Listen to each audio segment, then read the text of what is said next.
Thank you, Madam Speaker. I'm rising tonight at this late hour, just after midnight, to raise a question I initially asked on May 30th, not long ago.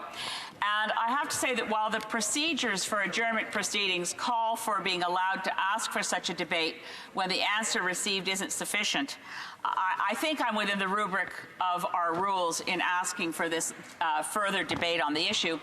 But I do want to say on the record that the Minister for Public Safety and Emergency Preparedness answered my question fully, capably, and responsibly. My concern was that we learn from this experience. So let me repeat what it was I asked back on May 30th.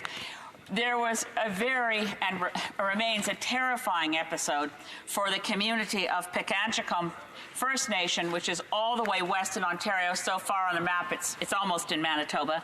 It's a fly-in remote community with approximately 4,000 people who live there in this First Nations community. They were surrounded by fire. So when I rose to ask the question that day, I had just heard it relayed to me that the chief in the community had called out for help. She actually called out for my seatmate, the honourable member who used to be the Minister of Indigenous Services, and through her I heard that the planes hadn't been able to land. The Hercules was coming in to rescue people, couldn't land because of the smoke.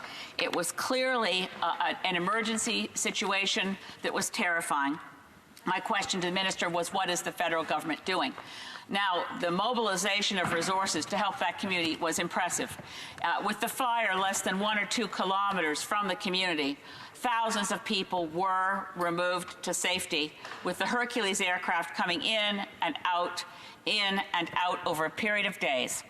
So my question is this: what do we learn from this? One of the things that struck me about it when I read the newspaper reports was that from the community we were being informed that they'd lost power in the community, they lost landlines in the community, they lost cell service in the community, and they were surrounded in smoke, so there was an immediate health issue. This is exactly what happened summer before last in Ashcroft, British Columbia, where my husband is from, and where I talked to the deputy fire chief. They were on evacuation alert. Everybody had to be ready to be evacuated because of the fire, and they were, at that moment, without electricity, without cell phones, without landlines, and with only one road out of town, and they also had an acute health issue because people couldn't breathe. The deputy fire chief said to me, to be prepared for these events in the future, we're talking about what we should do when you lose power and cell phone and landlines. And she concluded that what Ashcroft, BC needed was to get a really big bell and put it at the fire station to warn people of evacuations. It so resonated with me because when I did my town hall meetings in the Gulf Islands, just in January, we had December 20th of last year, a windstorm so severe that trees were down on the roads, and the power, this was December 20th, and for 10 days through Christmas, no power, no landlines, no cell phones. And just like in Ashcroft, the community self-organized, got chainsaws out and removed the trees on the road, which we know is illegal, but since there was no power, they figured we were safe. They took the trees out of the road, and they went self-organized and went to check on their neighbors and their friends. My point is this: we're in a climate emergency. The things we think we can count on, our devices, our electricity, will be gone. We'll be dealing with tornadoes, floods, and fires. And what is the Department of Public Safety and Emergency Preparedness doing to prepare for what's happening now? The Honourable Parliamentary Secretary to the Minister of Public Safety and Emergency Preparedness. Thank you, Madam Speaker. And before I get to the answer for my honourable colleague from Saanich Gulf Islands, I want to begin by offering our heartfelt condolences to the family, friends, and community of Kelsey Strang, who had been evacuated from Pikangikum. The Minister of Indigenous Services has reached out to the community leadership at this difficult time. While no words really are adequate to respond, my heart aches for those who knew and loved her. Madam Speaker, we will always help Canadians affected by wildfires and other disasters. We know that climate change is making natural disasters more severe, more frequent, more damaging, and more expensive. Our government always stands ready to help. The Government Ops Center engages with federal and provincial territorial partners concerning fires and flooding across the country in order to be ready to respond should federal assistance be required. Emergency response is handled first at the local level. If local first responders need assistance, they can request it from neighboring municipalities or from their province or territory. However, if an emergency escalates beyond their response capabilities, provinces or territories can request assistance from the federal government. There is a well-established process in place for managing requests for federal assistance, which is facilitated by the Public Safety Canada regional offices through the Government Operations Centre and includes interdepartmental consultation as it pertains to resources. This process ensures that municipal, provincial, and territorial jurisdictions are respected, that emergency response is well coordinated, and that the provision of assets and resources can be expedited at the national level when needed. Regarding the situation of the Pikangikum First Nation, let me share with you some information about the events that took place recently. On May 29th, Indigenous Services Canada informed the Government Ops Centre through the Ontario Provincial Emergency Operations Centre that a fire was affecting the community of Pikangikum.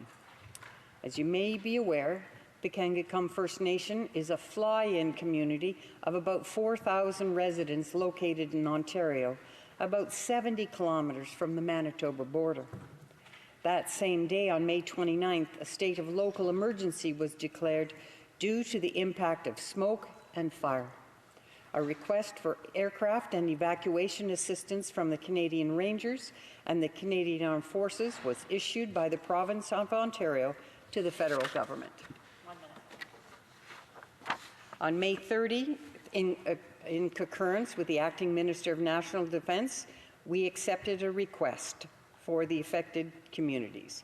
Evacuation of the community began on the same day on May 30th. Airspace around Pikangikum was restricted to ensure the safety of Canadian Armed Forces operations and fire suppression. Ontario was not able to accommodate all the evacuees on such short notice and requested assistance from the province of Manitoba, and that was graciously provided. Madam Speaker, the evacuation has been suspended. The evacuation order was cancelled by the Chief of Pikangikum on June 9th due to improving conditions. Madam Speaker, I just want to reassure Canadians that we remain committed to community safety. Thank you. The honourable member for Saanich Gulf Islands. I'm looking at the screen. Thank you so much, and to the Honourable Parliamentary Secretary, thank you for the update. And thank God, I mean, it was really, the loss of life is tragic. It could have been so much worse. 4,000 people were surrounded by fire. But it's not the last time this is going to happen, so a question of risk mapping. The province of Quebec, when Lucien Bouchard was Premier, started risk mapping in response to the climate crisis years ago. We need it nationally. If we're going to have an adaptation strategy, we also need to have a prevention strategy. There's standing dead forests throughout northern BC because of pine beetle. There's no economic value in getting those forests out. Can't we have an effort to create fire breaks so that we're prepared for what's going to happen? We protect communities before the fires get going. We need to be prepared for more flooding. We need not to develop in the floodplains. We need to be much more prepared. We're living in a climate emergency. We have to go off fossil fuels, prevent the worst, and prepare for what's inevitable. Honourable Parliamentary Secretary. I'd like to thank my honourable member. The Government of Canada is always going to stand with Canadians every step of the way when they're dealing with these kind of disasters. And we agree that collaborative effort is absolutely essential. We work shoulder to shoulder with all levels of government in Canada, first responders, volunteers, other NGOs, government departments, provinces and territories, municipalities and industry, to identify collaborative actions in support of disaster prevention, mitigation, preparedness, response and recovery.